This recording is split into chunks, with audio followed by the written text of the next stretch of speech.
بسم اللہ والحمد للہ والصلاۃ والسلام علی رسول اللہ۔ معزز سامعین گرامی، رمضان کے اختتام پر یہ بات چھیڑی جاتی ہے کہ صدقہ فطر جنس سے دیا جائے یا نقد سے دیا جائے۔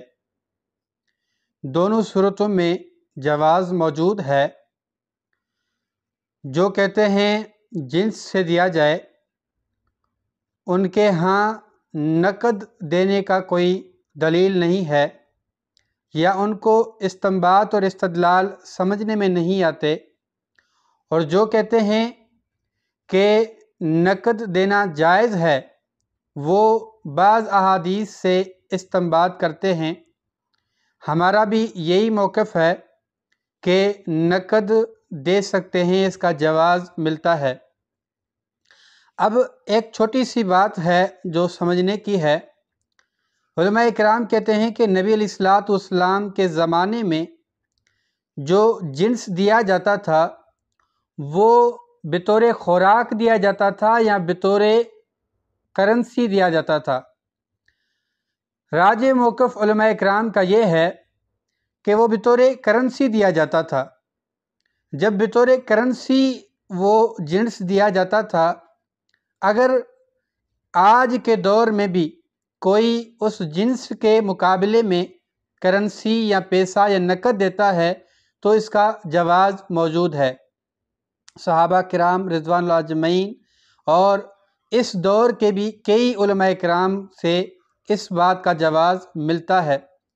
بعض احباب کو شبہ ہوا کہ سنن ابی داؤد کے اندر جو صدقہ فطر کا لفظ موجود ہے، اس کے حوالے سے جو لفظ ہے طعمۃ للمساکین، کہ یہ جو صدقہ فطر ہے یہ مساکین کے لیے ایک طعام ہے یا کھانا ہے، تو اس طعمۃ سے وہ خوراک مراد لیتے ہیں، جبکہ طعمۃ سے فقط خوراک ہی نہیں دیگر اشیاء بھی مراد لی جا سکتی ہیں۔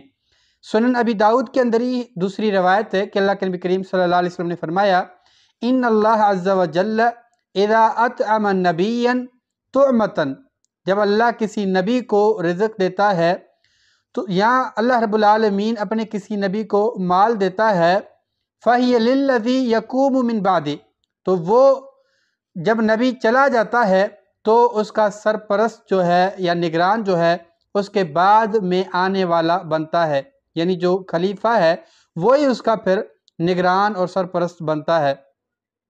اب یہاں طعمۃ سے مراد خوراک نہیں ہے بلکہ وراثت ہے، مال ہے، کرنسی ہے۔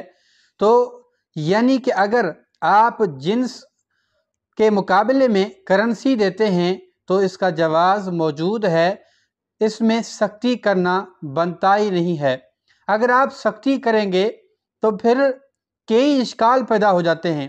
مثلا کئی ایسے ممالک ہیں یا کئی ایسے لوگ موجود ہیں جہاں لوگوں کو کھانے کے لیے کچھ نہیں ملتا، تو اگر آپ یہ کہیں گے کہ جنس ضرور ضرور دینا ہے تو پھر جن کے پاس کھانے کے لیے خوراک ہی نہیں ہے وہ کیا دیں گے؟ ان کے پاس تو ہے ہی نہیں، پھر اس کا مطلب ہے کہ ان سے یہ ساقط ہو جاتا ہے۔ ہاں اگر آپ کرنسی رکھیں گے، نقد رکھیں گے، تو پھر نقد کسی نہ کسی صورت سے بن سکتا ہے اور وہ اس سے دے سکتے ہیں۔ آپ یہ کہیں گے کہ نقد کہیں سے بن سکتا ہے تو خوراک خرید سکتا ہے، تو ہم یہ سوال کریں گے خوراک خریدنے کا جواز کہاں سے ملتا ہے یا حکم کہاں سے ملتا ہے؟ لہٰذا آپ جیسے اس کا استنباط کرتے ہیں، استدلال کرتے ہیں، ویسے ہی ہم نقد دینے کا استنباط اور استدلال کرتے ہیں۔